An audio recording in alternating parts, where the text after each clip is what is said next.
대표가 네. 황교안 대표 얘기하려고 지금 우리가 다 여기 와 있는데 네.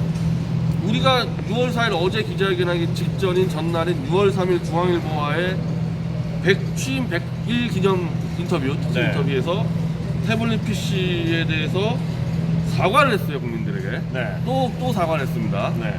사과를 하면서 제 태블릿 PC 1심 재판을 존중한다. 네. 이런 발언을 해서 마치 태블릿 PC가 조작된 것처럼 비치는 발언을 해 국민들께 송구스럽게 생각합니다.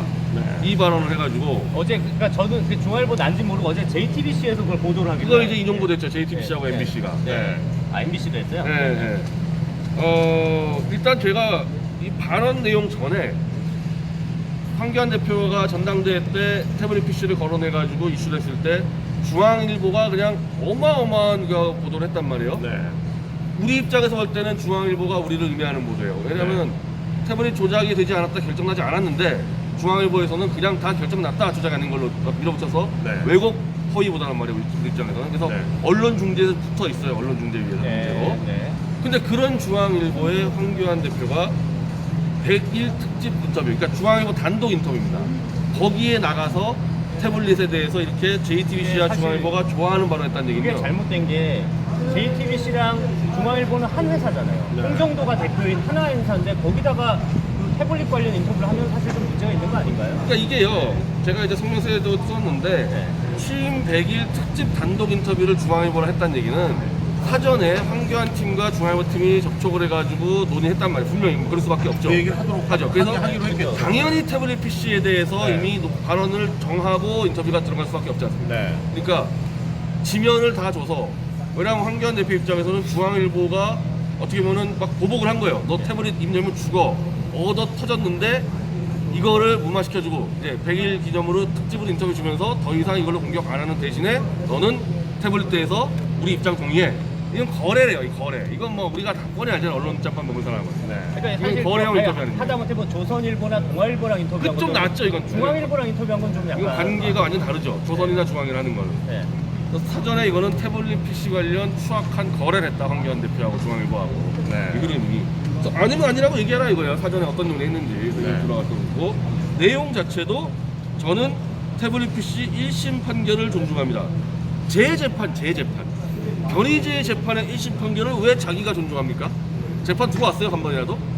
이게 제가 오세훈에게 소송하겠다는 그 내용 그대로인데, 자, 오세훈한테는 법적 조치 하시기로 했잖아요. 예, 아니, 그러니까 헌법재판소의 박근혜 대통령 탄핵을 존중한다. 이건 좀 얘기가 된다 이거지. 네. 이건 나와 검찰과의 재판은 내 개인 재판. 그럼 자기가 내 변호사입니까? 내 재판에 들어왔으니까 내 재판 자료를 받아봤습니다. 오히려 좋죠. 우리가 그때 전당대회 끝나고 우리 그 독자들이 황교안 대표실 가서 추가 조작된 기록들을 다 줬죠. 그걸 다 받아놓고서 1심 판결을 존중한다. 이 표현 자체가 잘못됐다는 겁니다, 이거는. 네. 이건 제가 소송해도 되는 거예요. 지금 오세훈 소송하듯이. 네. 그리고 불필요한 논란을 얘기한 건 국민께 송구스럽게 생각합니다. 또 사과했어요. 이제 황사가 하면서 황사가. 황교 미안이라는 것도 있더라고요.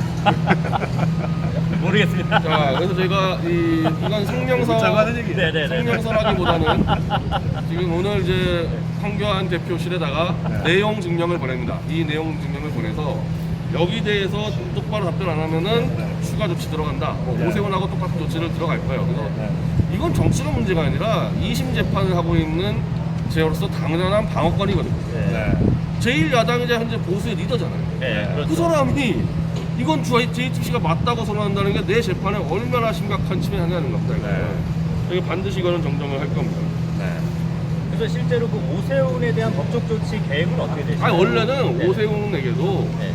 너 당장 사과 정정하라는 공문을 쏘고 언제까지 네. 언제까지 답변 안 하면 소송 들어가기로 했는데 당장 저 황교안이 더 문제니까 일단 황교안부터 처리가 하게 되는 거죠. 똑같은 네. 조치 들어가는 거예요. 네.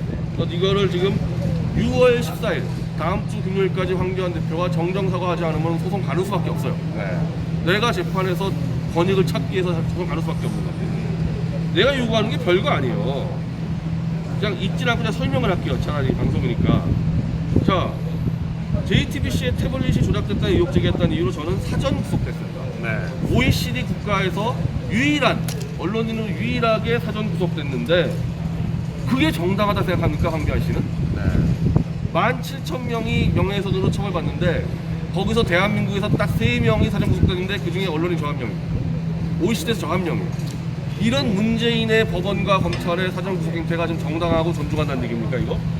황교안과 달리 고등창 미국 변호사, 타나오 박사, 조슈아 스탠튼 변호사, 저와 일면식도 없는 미국 지식인들이 이게 언론 탄압이라고 비판할 때 보수의 대한민국의 어쨌든 수장인 황교안 씨가 그게 정당하다 얘기하는 게 말이 되냐는 겁니다. 그게. 네. 두 번째는 1심 판결을 존중한다. 1심 판결 내용이 뭐냐? 명예훼손 사건으로 건국일에 최고 중형인 2년형을 때렸습니다. 네. 더불어 단순 편집장인 미디어칩 황희연 대표까지 징역 1년으로 법정 구속을 시켰어요. 해당 판사는 문재인 지지 우리밤 연구회 회원이고 최순실의 태블릿 사건을 다루면서 최순실도 안 부르고 태블릿도 안 꺼내고 이런 재판했는데 이런 걸 다 알고 1심 판결을 존중한다는 얘기입니까? 이 상황을 알고 그랬으면은 이건 공범이고 몰랐으면 사과 정정하라는 겁니다. 이분은 또 법조인이잖아요. 모르는 사람이 아니잖아요. 이런 재판과 이런 재판 결과를 존중한다는 것인지 정확하게 입장 밝히라는 겁니다. 그리고 1심 판결에 저는 불복했으니까 2심 간 거 아닙니까? 내가 2심 판결에 불복해서 갔는데 2심 판결에서는 단 한 번의 재판으로 보석으로 석방시켰습니다. 그래도 물론 보석이 다 결정하는 건 아니지만 그래도 주장을 좀 들을만 하다 그러니까 석방되지 않았겠어요? 당사자가 불복해서 2심에서 석방됐는데 왜 제3자가 1심 판결을 존중한다고 떠들고 다니냐? 법조인으로서 이게 맞는 말이냐 이 단어 자체가 이것도 설명을 해달라는 거고 아까 제가 언급한 대로 중앙일보는 JTBC의 모회사죠. 모회사고 황교안 대표가 전당대회 때 태블릿 발언하는데 집중 공격을 했습니다. 저희가 여기에 대해서 언론 중재에다가 중재 요청했는데 중앙일보 계속 피해요. 언론 중재 자꾸 안 하려고 그래요. 이런 상황에서 이런 매체와 특별 인터뷰를 할 때 황교안 대표는 태블릿 PC에 관련해서 중앙일보와 사전 조율을 한 것에 대해서 인정을 하는지 사전 조율 여부가 있었는지 확실하게 하라는 겁니다. 제가 알고 있는 언론의 상식으로는 99.9% 사전 조율을 했을 겁니다. 중앙일보. 태블릿 PC에 대해서 JTBC 손 들어주지 않았으면요 중앙일보 지면 안 줍니다. 제 말 맞죠 이거? 여기에 대해서 분명히 해명을 하기 바랍니다.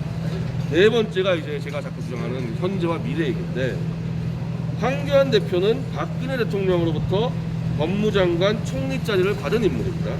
저는 무슨 그냥 정권의 무슨 위원자리지 위원자리 그 위원자리 하나 받은 적이 없는 사람입니다. 그런 본인이 제가 박 대통령을 대통령에서 쫓아내고 감옥에 들어가게 된 결정적 계기가 된 태블릿 조작 의혹을 제기한 것으로 1년간 감옥에 있었습니다. 저는 자 황교안 대표가 대통령 대행이 있을 때 2017년 1월 5일 도태우 변호사, 김기수 변호사와 제가 2,000명의 국민의 사인을 받아서 태블릿 조작 감사원 감사 청구했을 때 황교안 대표는 대통령 대행으로서 언제든지 야 이거 문제 있다 감사원 감사해라 요청을 할 수 있는 권리를 갖고 있었습니다. 그때 그거 안 했지 않습니까? 그때 그거 안 했는데 제가 그거 가지고 문제 제기했던 거 아니에요. 근데 지금 이 상황에서 그때 만약에 황교안 대표 대행이 감사원 감사 요청만 했었을 때 태블릿 조작이 밝혀졌으면은 박 대통령 감옥 갈 일도 없었을 겁니다. 그러면은 그때 못했다 치고 지금 저까지 감옥 갔어요. 박 대통령만 감옥 간 게 아니라 저까지 감옥 갔는데 저한테 최소한 미안함과 고마운 마음 갖고 있어야 되는 거 아니냐는 겁니다. 저 감옥 갔다 온 건 알 거 아니에요. 중앙일보한테 들어서라도 그런 고마움과 미안한 마음 갖고 있는 겁니까? 본인은 그렇게 감투 쓰고 호의호식 하면서 아무것도 안 가진 제가 나가 싸우다가 감옥 갔다 왔는데 어떤 생각을 갖고 있냐는 겁니다. 자, 요즘 황교안 대표는 문재인과 민주당, 중앙일보 앞에서는 수시로 사과를 남발합니다. 야당 대표 치고 이렇게 사과 많이 하는 사람이 어디 있어요? 자, 그러면은 그렇게 사과하기 좋아하는 사람인데 자신이 해야 될 일을 대신하다가 옥살이를 살고 나온 변희재에게는 사과 못하냐 이거예요. 문재인이 떨거지들한테 그렇게 사과 많이 하면서 같은 보수고 제야에서 추정하는 저한테는 사과할 이유 없습니까? 사과 못합니까? 황교안 대표는 6월 14일 금요일 분명한 공개 입장을 밝히고 우리가 내용 증명 오늘 보냅니다. 만약 이를 무시한다면 그 다음 조치 제가 오세훈에게 조치를 취할 법적 소송 등 모든 조치를 취할 것을 분명히 강조드립니다.